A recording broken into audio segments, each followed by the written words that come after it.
അപ്പോൾ നമുക്കിന്ന് വളരെ ടേസ്റ്റി ആയിട്ടുള്ളൊരു കുമ്പളങ്ങ മോരുകറി അതല്ലെങ്കിൽ കുമ്പളങ്ങ പുളിശ്ശേരി തയ്യാറാക്കാം. അപ്പോൾ റെസിപ്പി ഒന്ന് കണ്ടു നോക്കൂ.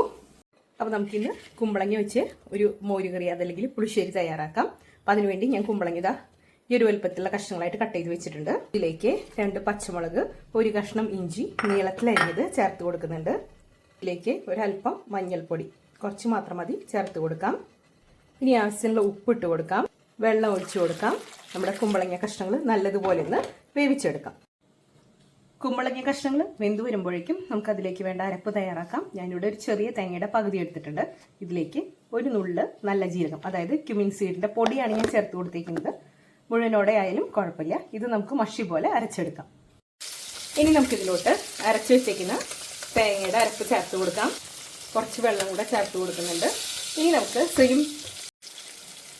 നമുക്ക് മിക്സിയുടെ ബൗളിലോട്ട് 1 കപ്പ് അളവിൽ ഒരു മീഡിയം സൈസ് പുളിയുള്ള തൈര് ഒന്ന് ബീറ്റ് ചെയ്തിട്ട് ഇതിലേക്ക് ഒഴിച്ചു കൊടുക്കാം.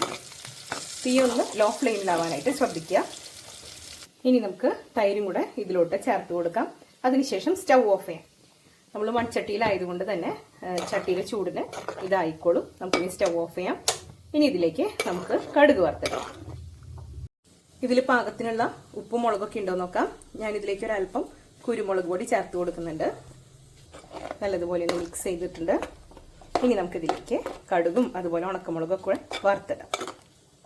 ഞാനിവിടെ ഒരു കടായി വെച്ച് കൊടുത്തിട്ടുണ്ട്. ഇതിലേക്ക് വെളിച്ചെണ്ണയാണ് ഒഴിച്ചു കൊടുക്കുന്നത്.